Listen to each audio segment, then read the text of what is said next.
We're back at 8:10 with a Today exclusive, an update on a remarkable story that captured the world's attention. In May of last year, a Florida man with no flying experience managed to land a plane after its pilot experienced a mid-flight medical emergency. Well, today, we're happy to say that pilot has made a full recovery. He's back to flying again, and we're going to talk to him and the doctor who saved his life in just a moment. But first, a look back at that incredible miracle landing. It's been more than a year since 65-year-old pilot Ken Allen embarked on the scariest flight of his life. I've got a serious situation here. My pilot has gone incoherent. Last May, while he was nearly 12,000 feet in the air, Allen suddenly became unconscious, quickly turning the flight from the Bahamas to Fort Pierce, Florida, into a life-or-death emergency for everyone on board. That's when Darren Harrison, one of two others on that single-engine Cessna 208, stepped in. Harrison sharing with Today the moment he took the controls. All I saw when I came up to the front was water out the right window, and I knew it was coming quick. The plane is in a nosedive, essentially. Correct. Yes. And at that point, I knew if I didn't react, that we would die. What happened next has been called a miracle. Harrison, who had zero flying experience, took over the pilot's seat. With help from an air traffic controller on the ground, he was able to land the plane safely at Palm Beach International Airport. And when did you exhale? I threw the headset on the dash and said the biggest prayer I've ever said in my life. The last part of the prayer and the strongest part was for the guy in the back. Because I knew it was not a good situation. Allen was fighting for his life in the back of that plane. Emergency vehicles met them upon landing, and Allen was later rushed to Palm Beach Gardens Medical Center, where he underwent a 9-hour surgery to repair a torn aorta. The medical team, led by Dr. Nishant Patel. I was happy to be awake because I remember Dr. Patel saying, we're going to do everything we can to save your life. 17 months later, after making a full recovery and along with his doctor, Allen is back on his feet and ready for takeoff. Earlier this month, he was medically cleared by the FAA to fly again. I went through 6 additional doctors, poked, prodded, scanned. Most patients with this diagnosis don't make it. So to see him go through all of that and get approval to fly, that truly is amazing. Whatever you can grab onto. To mark the occasion, Allen decided to go back up in that exact same plane, this time with his life-saving doctor by his side. Clear to land, 28 left, 3 Lima Delta. A landing to remember. Thanks for having me up there. Yeah. That was awesome. Amazing day. Amazing day. Oh, we're so happy to have pilot Ken Allen with us, along with his cardiac surgeon, Dr. Nishant Patel. Good morning to both of you. Good morning. I love that I was just saying, now you both have been in each other's offices, your cockpit and your operating room.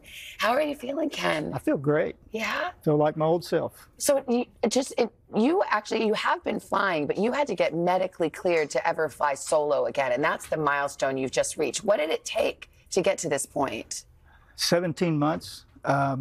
6 doctors, different tests, scans, neurological tests, cardiac tests, just a bunch of different analytical things that they had to go through. You've flown your whole life. What does it mean to you to get back there and do it again? Yeah, I mean, it's incredible. I really didn't think I was going to be able to, but I don't give up easily, so I had to see it through. Well, neither does your doctor, Dr. Patel. When Ken came in, it turned out he hadn't had a stroke, but he had an aortic tear, something that is certainly life-threatening. You even left a voicemail for his wife saying, there's a 50-50 chance we don't make it, we're going into surgery. Can you tell me about the condition he was in?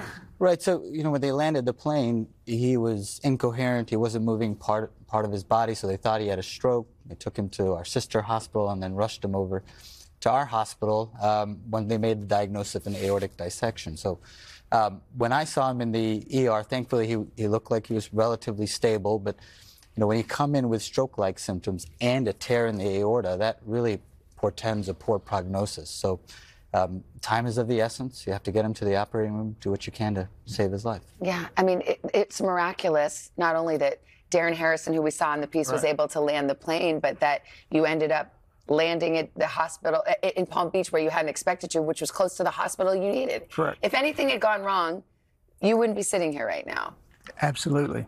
I mean, we look at all the things that went right. Yeah. So That's a good way to look at it, including Dr. Patel. Now, have you stayed in touch with Darren, who Of is course. who of course learned how to fly a plane on the fly with you in the back seat? we are connected for life, just like we're connected for life. Well, now, I heard you guys were supposed to have lunch this week. Yes, Darren had a little, like a cold or something, so we had to cancel. Well, I was going to out Darren right now. It was a little white lie that we made him tell because Darren's here. Are you kidding me? No, I'm not. Where are you, Darren? Here he is. Oh, my. Because we thought it'd be fun to get y'all together.